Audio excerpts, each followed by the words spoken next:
This is the OutIn Nano, a portable espresso machine that heats its own water. but is it really worth the hype? What is it? It's a 20-bar electric espresso maker, small enough to fit in a cup holder. It works with Espresso capsules or ground coffee. The best part? No kettle needed. How to use it? Add your coffee to the bottom. Pour in water, cold or hot, it doesn't matter.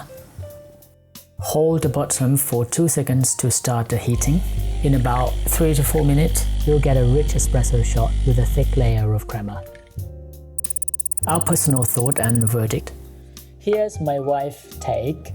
The self-heating feature is a game changer for field trips, camping or long drive. On a full charge, you can get 3 to 5 hot shots using cold water, or 200 plus shots if you start with hot water. Pro tip, tighten the portafilter firmly. So the 20 bar pressure can do its job. It's a bit heavier than manual brewers.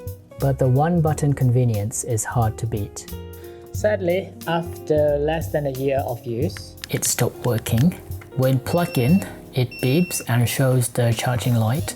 But once unplugged, it won't brew at all. So today I'm going to troubleshoot it. You need at least 2 bars to heat cold water. If there is only 1 bar, use pre-boiled water and double-click to bypass the heater. Plug into a 10-watt plus charger and hold the power button for 10 seconds to clear any light glitches. Airlock can stop the flow.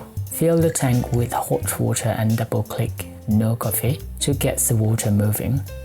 since the troubleshooting didn't work, I will check the internal connection. Warning, opening the unit will void the 12-month warranty. The screws go into plastic, so be very gentle to avoid stripping the threads.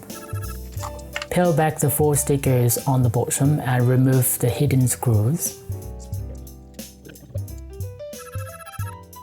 Take off the base plate and unscrew the 4 screws holding the internal core to the shell. Carefully push the entire internal assembly throughout the top, the water tank side.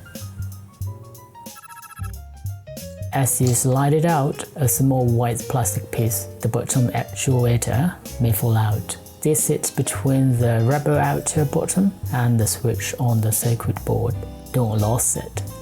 Pro tip, unplug the power button first before pushing the assembly out. Check the thin battery wire for loose connections that might cause power issues. After checking and cleaning the internal board and battery, I still couldn't fix it. I don't have a multimeter to test the battery voltage, so I couldn't tell whether it's a dead battery cells or a battery communication error. If you are a coffee nerd who travels a lot, This is a great addition to your bag, if it lasts. Let us know in the comments what do you think about this OutIn Nano. Thanks for watching.